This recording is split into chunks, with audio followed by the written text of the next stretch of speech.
What's interesting in the world today is that the new atheist movement, this liberal, atheistic, humanistic movement which is sweeping the Western world, they are priming the world to accept, without them understanding what they're doing, the message of the person on the previous slide. Him. Why?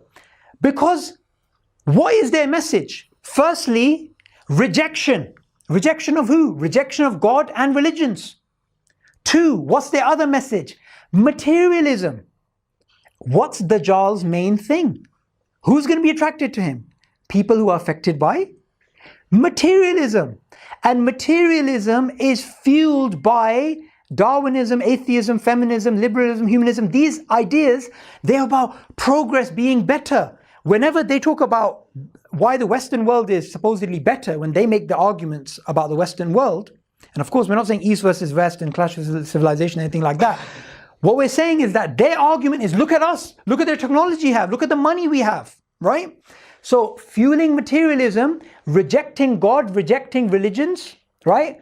Making the blasphemous, making the sacred unsacred, right? Making it so it is blasphemy in the sense of Aleister Crowley, normalizing swearing at God. Or like, for example, one of the blasphemous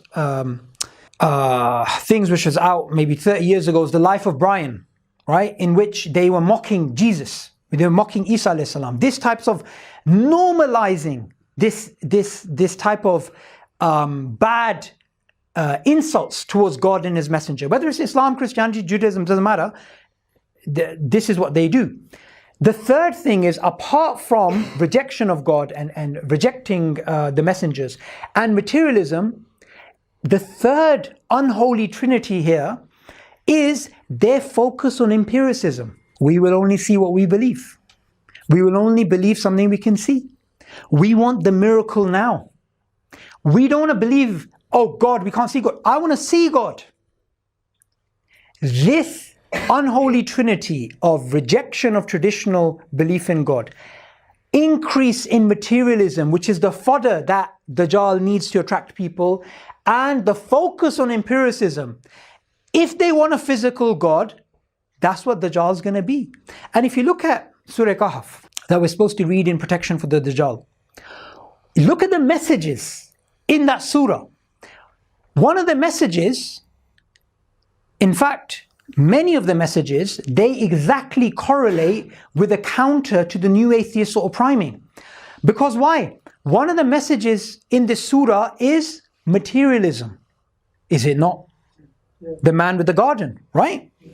One of the messages is to believe in the unseen, which is the story of the people of the cave, which is something they deny.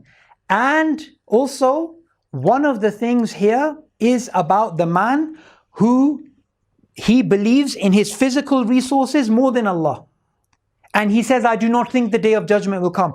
Again, empiricism. So what you find is rejection, which I spoke about, materialism and empiricism. All three of these things are denied explicitly in this surah. Because this surah, when we're supposed to recite it in protection for the Dajjalic worldview, for Dajjal, it's the meaning. It's not just the sounds, it's the meaning. And the meaning is, interestingly enough, what the new atheist movement is actually priming the world towards.